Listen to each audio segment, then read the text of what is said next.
Ah, el estudio que queremos ver en esta noche es el autor de la salvación. Ese es el tema de hoy, el autor de la salvación. Quiero tomar como referencia al libro de los Hebreos, el capítulo 2, el verso 5. Dice el autor a los Hebreos, porque no sujetó a los hombres o no sujetó a los ángeles el mundo venidero acerca del cual estamos hablando.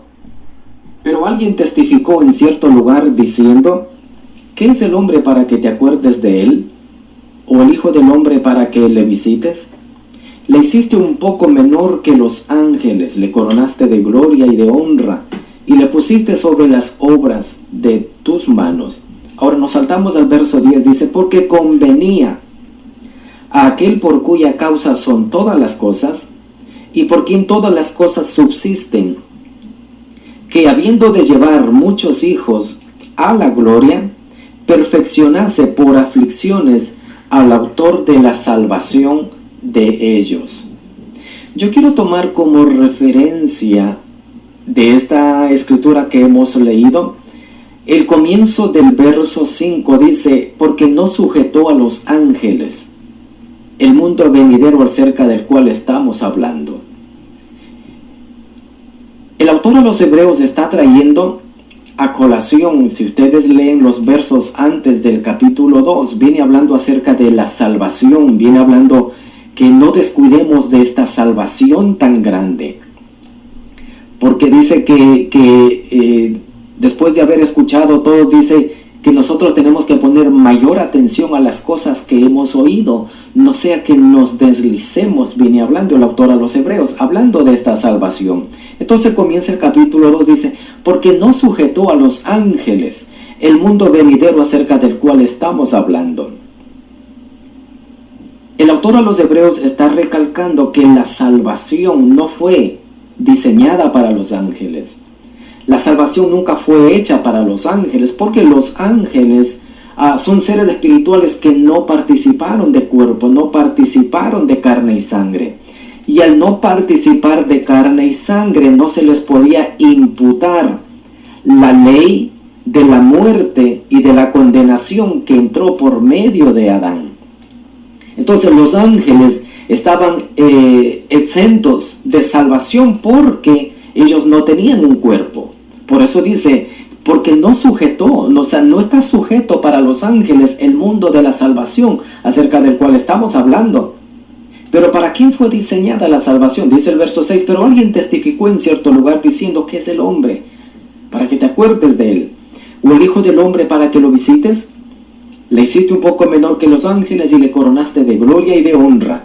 Entonces nos brincamos al verso 10. Porque convenía aquel por cuya causa son todas las cosas, que habiendo de llevar, porque eso es todas las cosas, que habiendo de llevar muchos hijos a la gloria, perfeccionase por aflicciones al autor de la salvación de ellos. ¿Cuántos hijos había que llevar según el autor a los Hebreos? No dice todos, dice muchos hijos a la gloria. ¿Por qué tenía que ser muchos y no todos? Porque no todos fueron destituidos de la gloria de Dios. Porque cuando hablamos con todos, cuando hablamos de todo, muchas veces se entiende globalmente. Y globalmente no todos fueron condenados. Fueron condenados muchos. Y esos muchos abarca desde Adán hasta Moisés. Ahí están todos los muchos. Ahí están todos los muchos.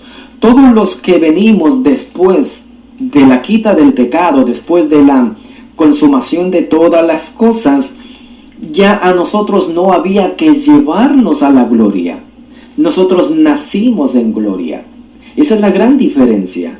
El hombre que estuvo muerto en delitos y pecados, el hombre de la Biblia, el hombre que tuvo, la razón divina de ser participante de ese periodo de la muerte, como dijo el apóstol Pablo, no obstante reinó la muerte desde Adán hasta Moisés. Todos los hombres que vivieron durante el imperio de la muerte, que fue desde Adán hasta Moisés, todos ellos necesitaban ser llevados a la gloria. Nosotros no, porque cuando Jesucristo viene como el autor de la salvación de ellos, Él viene y quita esa muerte. al quitar esa muerte, todos los que vinieron después, vinimos cuando ya no estaba en pie la muerte ni el pecado. Entonces nosotros nacimos en gloria. Ahora, para continuar, yo quiero tomar unas definiciones de lo que implica unas palabras. Por ejemplo, la palabra autor, porque el tema es autor de la salvación. ¿Qué es un autor? Un autor se define como la persona que hace algo o una cosa o es causa determinante de algo. Eso es un autor. Una persona que hace algo o es una causa determinante de algo. En este caso, Jesucristo fue la persona determinante y la causa total para establecer la salvación del hombre. Por eso Él es el autor, el que crea es su propio proyecto. Él es el autor, el que crea su propia obra. Se le conocía en el Antiguo Testamento, en uno de los profetas, él dijo: yo haré mi obra, mi extraña obra, mi operación, mi extraña operación. Él es el autor de todo eso. ¿Y qué implicaba o cuál es la definición de salvación? Salvación implica, en términos sencillos, ser librados de algo. Y para ser librados de algo había que estar en una condición para ser librado. Nadie que no está en una condición que no es correcta, no puede, no necesita ser salvado porque no está en ninguna condición. Entonces, la salvación se precisa para la persona que esté en una condición. Y la condición del hombre de la Biblia era que estaba en la condición de ser destituido. Y eso lo vamos a ver más adelantito en el estudio, qué implicaba ser destituido.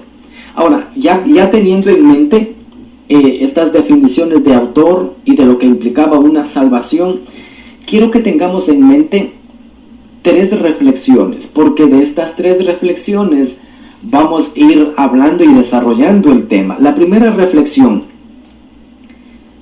¿para quiénes fue diseñada la salvación? ¿Para quién fue diseñada la salvación? Segunda reflexión: ¿estaba ya preparada de antemano la destitución y la salvación del hombre? Y la tercera: ¿qué fue destituido del hombre? Si el hombre es imagen y semejanza suya, Dios no puede destituirse a sí mismo. Entonces, ¿qué fue destituido del hombre? ¿Fue destituido el hombre totalmente? ¿O qué parte del hombre fue destituido? Porque recuerda que el hombre fue hecho a imagen y semejanza de Dios. Hoy estábamos hablando temprano junto con los amados en el grupo, estábamos hablando que el hombre fue creado a la imagen y la semejanza de Dios. Pero nota esto: el primer hombre que fue creado a imagen y semejanza de Dios fue el único que fue creado directamente por Dios y creado del polvo de la tierra. Y en su soplo se introdujo Dios. Dios se instaló dentro del hombre como espíritu del hombre. Es ahí donde se introduce la imagen y la semejanza de Dios dentro del hombre. Ahora, las siguientes generaciones o los hijos de Adán ya no fueron hechos de la misma manera que fue hecho Adán. Para los hijos de Adán ya Dios no necesitó soplar sobre ellos. Ya para ellos vino la ley de la transferencia. Todo lo que estaba en Adán se transfiere a los hijos. Dios ya no está soplando en cualquier ser humano que hoy está naciendo. No, ya está la ley de la transferencia. Simplemente Dios transfiere toda su naturaleza, toda su imagen es transferida. Porque donde haya ser humano, ahí está la imagen y semejanza de Dios. Pero siempre el religioso siempre quiere pervertir esto y, por ejemplo, dice: oye, ¿y qué tal si el hombre que está ahí es un asesino? Yo no creo que esté ahí la imagen de Dios. porque el hombre es un asesino. Hay que entender la división que el hombre posee. El hombre posee cuerpo animal y también posee un cuerpo divino. El hombre es un ser espiritual, pero también el hombre es un ser natural. Entonces todo depende con qué conexión el hombre está involucrado, pues eso será lo que se le manifieste al hombre. Si está en plena, por decirlo así, si está en plena armonía con su imagen y semejanza que está ahí, pues él no va a ser un asesino, él no va a matar, su conducta va a ser muy diferente. Nuestra sociedad necesita ser conectada con su verdadera identidad que es. Y cuando el hombre sea conectado con su verdadera identidad, no habrá lo que hoy nosotros vemos dentro de nuestra sociedad. Vemos robos, vemos crímenes, vemos tantas cosas, porque el día que el hombre entienda quién es, va a respetar al otro ser humano. Porque nadie va a hacer daño al otro ser humano que tiene también la imagen y la semejanza de Dios. Cuando Jesucristo estuvo aquí en la tierra, Él era Dios mismo. Dice el libro de los Hebreos que Él es la imagen del Dios invisible. Él era la imagen del Dios invisible, era Dios aquí en la tierra. Pero los hombres no sabían quién estaba en ese hombre. Entonces le trataron como cualquier hombre. Lo mataron. Es por eso que Pablo dice, porque si hubieran conocido quién era o quién estaba en Él, nunca habrían crucificado al Señor de gloria. Entonces eso es lo que pasa.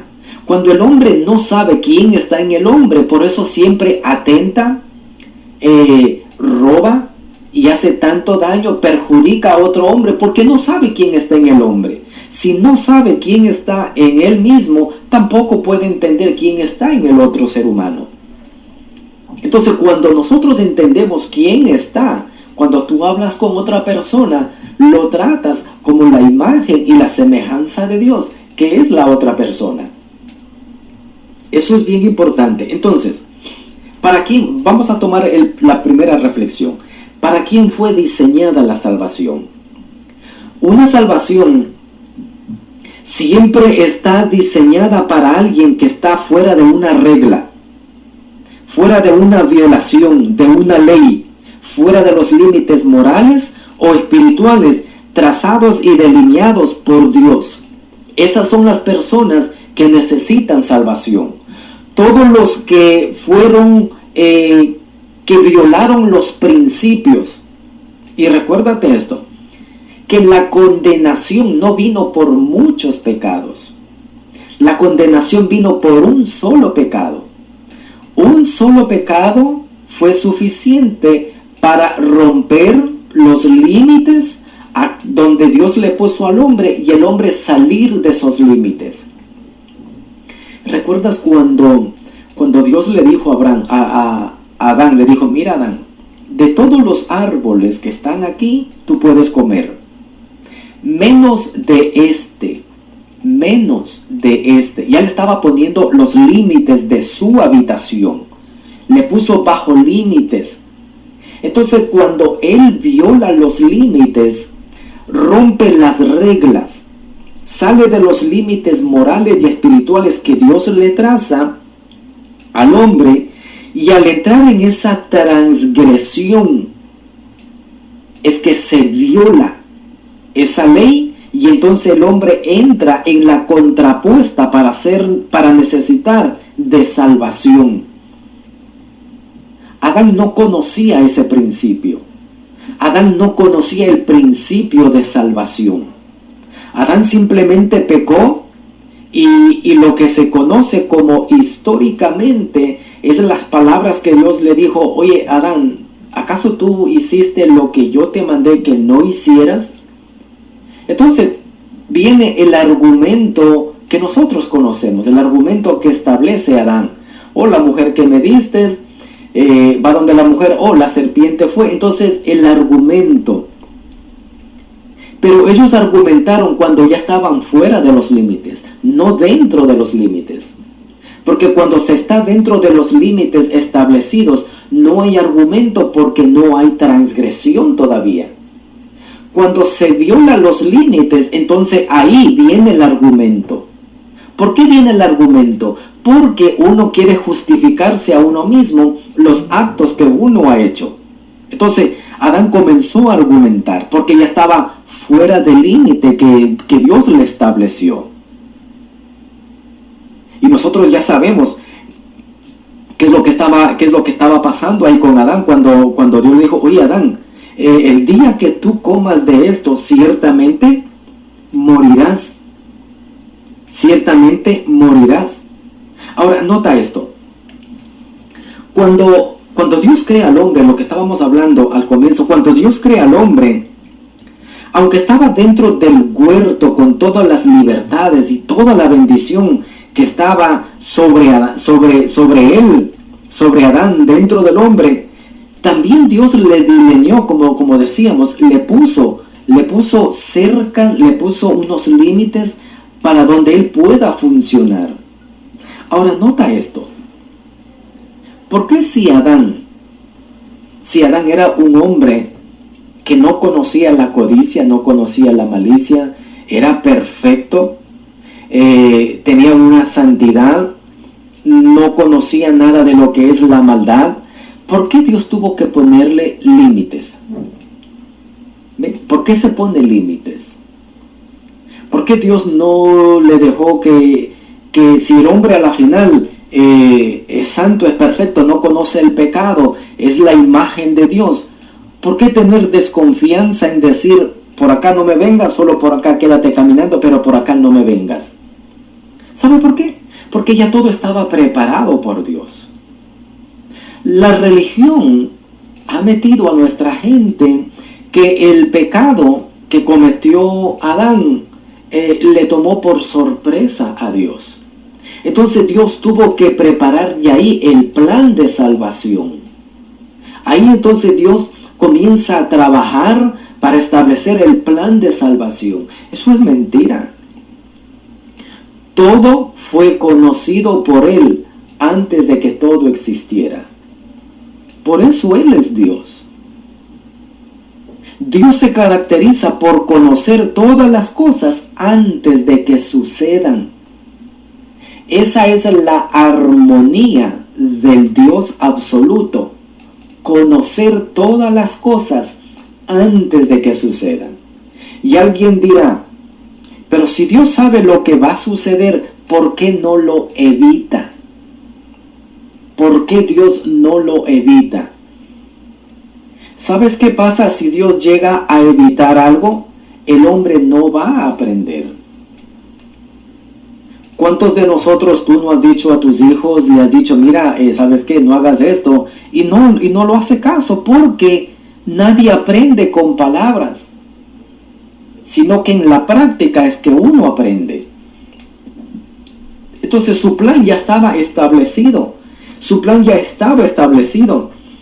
Cuando Él establece ese plan, entonces, mira, le dice: de todo árbol que está en el huerto puedes comer, mas del árbol de la ciencia del bien y del mal no comas, porque el día, yo quiero que tú notes esto, porque el día que de él comieres, ciertamente morirás. El día que de él comas, ciertamente morirás. Cuando Dios habla de el día, automáticamente ya Dios establece un tiempo. Dios establece, conociendo con anticipación, el tiempo donde Adán iba a desobedecer. El día que tú comas de eso, ciertamente morirás. Ahora, ¿qué fue lo que murió en el hombre? Porque en sí Adán no murió físicamente, pero al quebrantar un mandamiento, rompe los límites establecidos y entra al terreno de la transgresión. Y en este terreno de la transgresión, ya Adán entró muerto. Una vez que él rompe los límites y cruza al otro lado, Adán entró ya entró al otro lado, entró muerto. Oye, pero esto, él entró muerto, pero a la vez vivo, porque Adán no murió físicamente.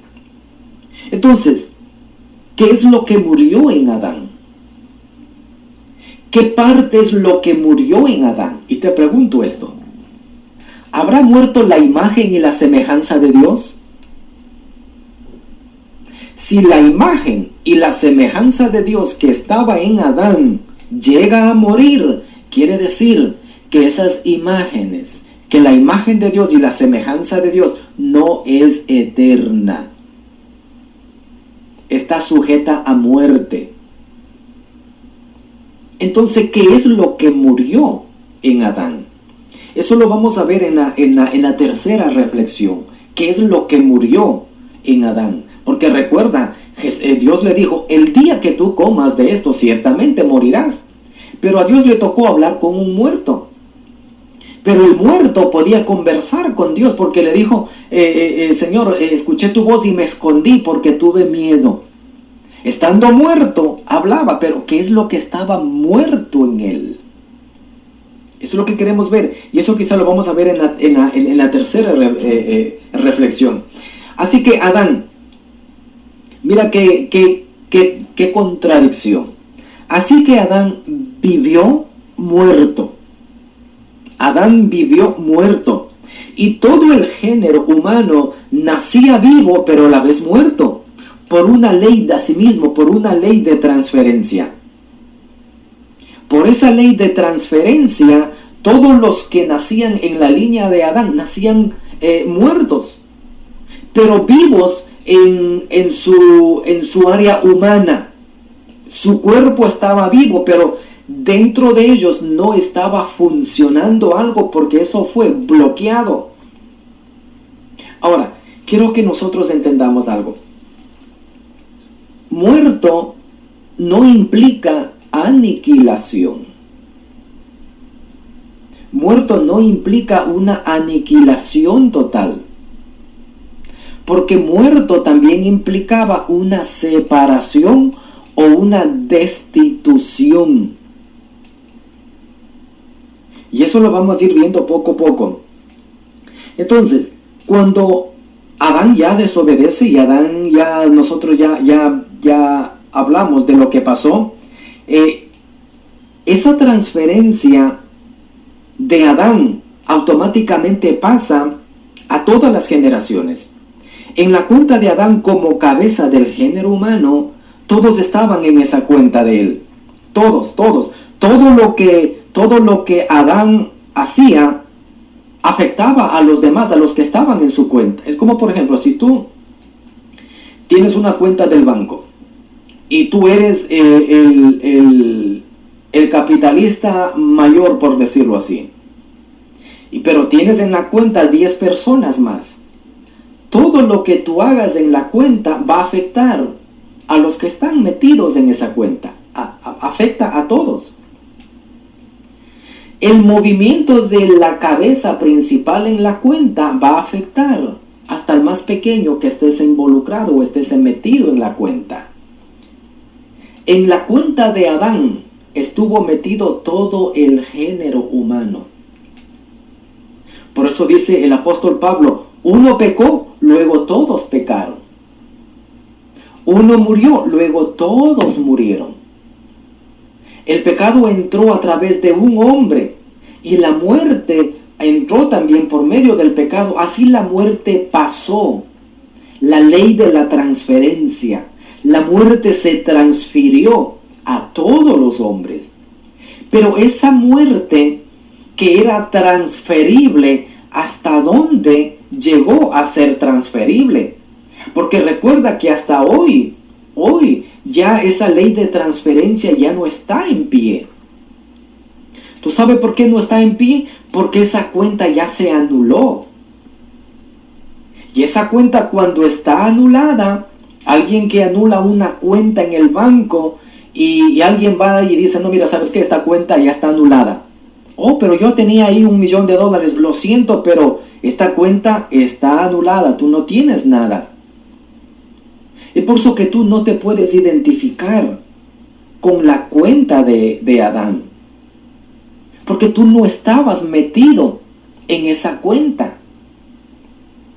Es más, tú no estabas metido ni en la cuenta del postrer Adán. Oye esto, mi rey, esto es precioso. Dice que el pecado entró al mundo por un solo hombre. Y por el pecado, la muerte, así la muerte pasó a todos. Ya nosotros hemos hablado en los estudios anteriores. ¿Qué implicaba ese término, la muerte pasó a todos? El que la muerte pase a todos no quiere decir que va a pasar a todos eternamente y para siempre. Porque si se cree que la muerte pasa a todos y sigue pasando, estamos evadiendo el sacrificio de Jesucristo. Entonces, ¿para qué vino Él a morir? Él vino y murió como el postrer Adán para anular la primera cuenta, la cuenta de Adán. Por eso Él es el autor de esa salvación. Y cuando Él anula esa cuenta, Él también de la misma manera, porque así dice Pablo, habla, de la misma manera, como en Adán todos mueren, de la misma manera en Cristo todos serán vivificados. De la misma manera, como Adán transfería a todos la muerte, vino Jesucristo e instala la vida. Al instalar en la vida, transfiere, óyete esto, transfiere la vida a todos los que están en la cuenta de Él. Ahora, mírate esto. Cuando a Adán le dan la cuenta, por decirlo así, quiero hacerlo un poquito objetivo. Cuando a Adán le dan la cuenta, él como cabeza representativa de la cuenta, todo lo que Adán hacía afectaba aún a los que no nacían. Esto yo quiero que tú entiendas, que me pongas un poquito atención. Todo lo que Adán hacía afectaba a los que no nacían todavía. Por eso dijo el salmista, yo nací en pecado. Claro, porque Jesucristo no había venido para quitar el pecado. Todavía David estaba bajo la cuenta de Adán. Y Adán como cabeza representativa, él por la transgresión mató a todos. Entonces, Adán mató hasta la última persona que pudo haber nacido antes del sacrificio de Jesucristo. Después de su sacrificio, después de la quita del pecado, la cuenta de Adán se termina. Dijo el apóstol Pablo que Jesucristo en la cruz anuló el acta de los decretos que era contraria a nosotros. Pero en ese término nosotros, tú no estás incluido, porque tú todavía no tenías existencia. Ahora, cuando Jesucristo viene, anula la cuenta de Adán. Al anular la cuenta de Adán, la ley de la transferencia también tenía que funcionar como funcionó en Adán. Pero la ley de la transferencia no funcionó de Cristo para nuestro tiempo. No. La ley de la transferencia funcionó de Cristo regresando nuevamente al tiempo de Adán, porque ellos fueron los que estaban afectados por la cuenta de Adán. La transferencia no puede irse del periodo de su muerte para nuestro tiempo, porque nosotros no estábamos muertos para que esa ley de transferencia nos beneficie a nosotros, sino que esa ley de transferencia tenía que ser de Jesucristo para atrás, hasta Adán, a recuperar, a dar la transferencia de vida, todo como dice el autor a los Hebreos. Y todos estos, aunque alcanzaron buen testimonio mediante la fe, no recibieron lo prometido. Estaban esperando la ley de la transferencia del postrer Adán. Entonces, Jesucristo metió en la cuenta de Él a todos los que estaban muertos, a todos los que fueron afectados por la cuenta de Adán. Como a nosotros no nos afectó la cuenta de Adán, no estuvimos nosotros ni en la cuenta de Jesucristo. Porque recuerda que Jesucristo fue la manifestación física de Dios aquí en la tierra para llevar a cabo el plan de salvación.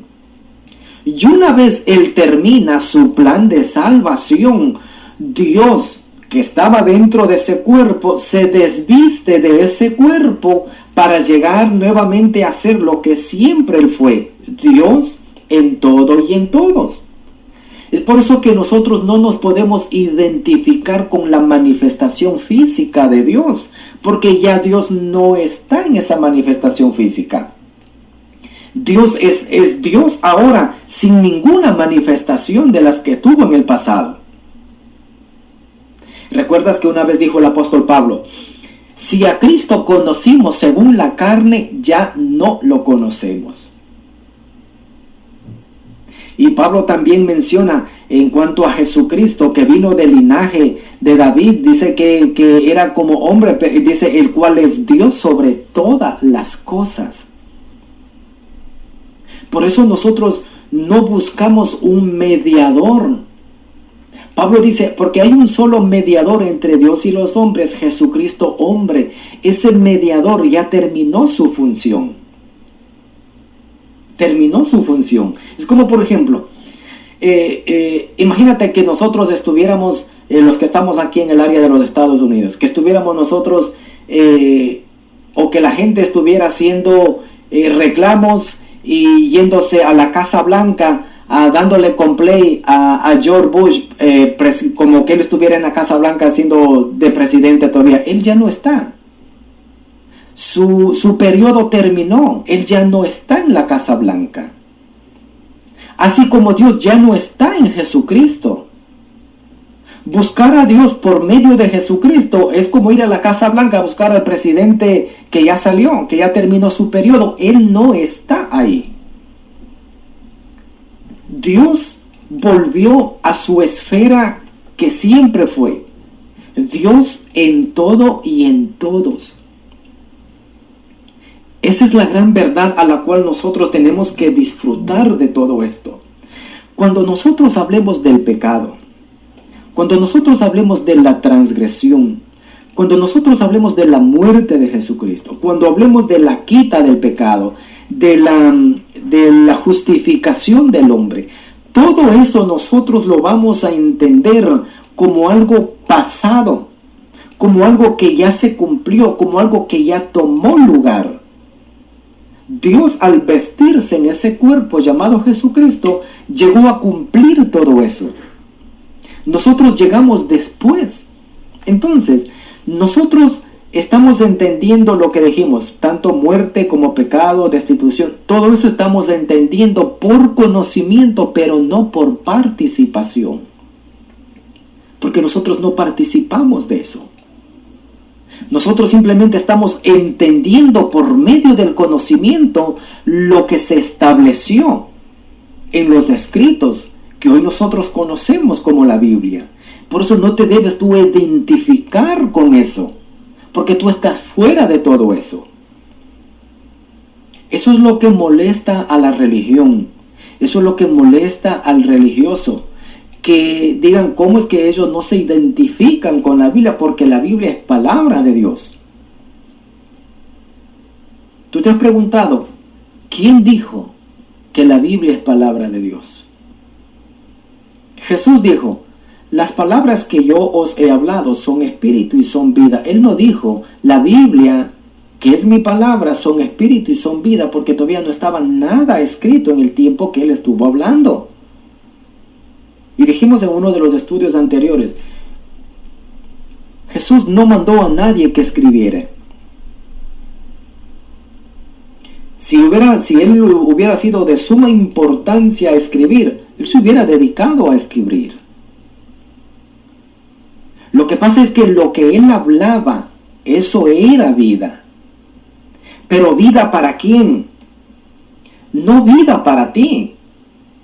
Porque siempre se da vida al que necesita vida. En un hospital a nadie se le puede dar los choques eléctricos de resucitación si no los necesita. Nosotros venimos después. Y permítame hacerles un poquito de recuerdo. Habíamos dado en otras ocasiones. ¿Recuerdas cuando Israel salió por el desierto? Y como siempre, Israel era un pueblo bastante duro de cerviz, que siempre vivía quejándose en el desierto. Entonces Dios envía unas serpientes ardientes en el desierto para que mordiese a la gente.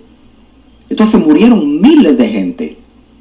Y Moisés, escuchando el clamor de los judíos, de los israelitas, les dice: Moisés, por favor, clama a Dios que nos perdone y que alivie esta muerte. Entonces Dios le dice: mira, Moisés, levántate una serpiente de bronce. Levántate una asta y pon sobre esa asta una serpiente de bronce. Y todo aquel que fuere mordido por la serpiente y mirare a la serpiente de bronce, vivirá. Así de simple. Para tener vida, mirando la serpiente de bronce, había que estar al borde de la muerte. Y para estar al borde de la muerte, había que estar picado de una serpiente. Para que le haga efecto, mirar la serpiente de bronce.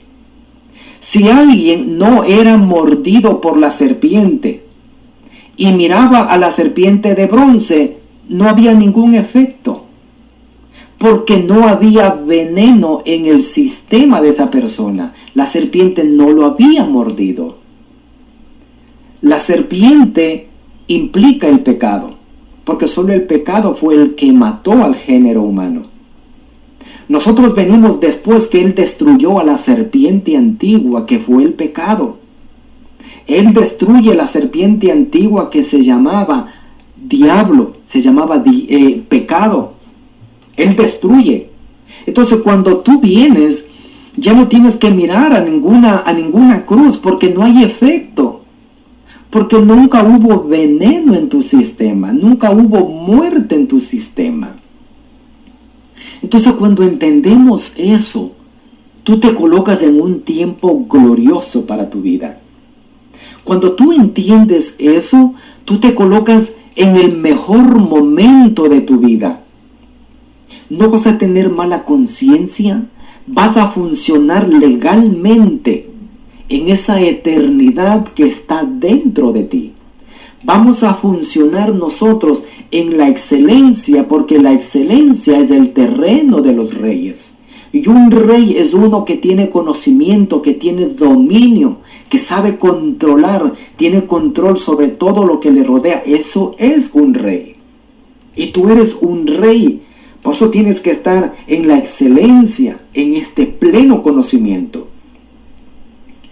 No hace mucho estaba yo chateando con un amado del Salvador, que yo siempre le mando los audios y él me dice: mira, yo estoy tan feliz, yo estoy aquí compartiendo esta palabra, y qué difícil se hace al comienzo hasta que no entiendan, pero una vez que entienden, me da a mí la satisfacción de verles la alegría de ellos, porque eso es lo que pasa cuando alguien ya entiende. Cuando alguien ya entiende, es notorio el cambio, porque el notorio es expresivo, porque la paz es expresiva, la buena conciencia es expresiva, el buen comportamiento es expresivo. Y eso es lo que produce cuando la gente es despertada y entiende quién verdaderamente es Él. Por eso nosotros debemos continuamente, como decimos, 24/7, funcionar en esa naturaleza. Oye, nosotros nunca participamos de la transferencia de Adán ni de la transferencia de Jesucristo. La transferencia de Adán era hacia adelante. A todos los que nacían muertos por la transferencia de Adán. En Jesucristo la transferencia se le devuelve a Adán. La transferencia en Jesucristo era de Él, no era hacia atrás para nuestro tiempo, no, era para atrás, para el tiempo de Adán. Porque ellos eran los que fueron afectados por toda esta muerte, que fue capitalizada por el primer hombre. Porque el primer hombre peca, luego todos pecaron. El primer hombre muere, luego todos murieron. Entonces esa muerte fue erradicada en el sacrificio de Jesucristo. Y al ser erradicada, la gente que no entiende que eso fue quitado, viven como muertos estando vivos. Una cosa le tocó a Adán, vivir estando muerto, y otra cosa en este tiempo, vivir estando vivos, vivir como muertos, por el desconocimiento. Por eso el conocimiento es el que nos ubica a nosotros en el tiempo correcto de la historia y de la voluntad de Dios. Yo recibo que tu entendimiento es abierto y hasta la próxima, cuando estemos nuevamente juntos en Enfoques de Plenitud.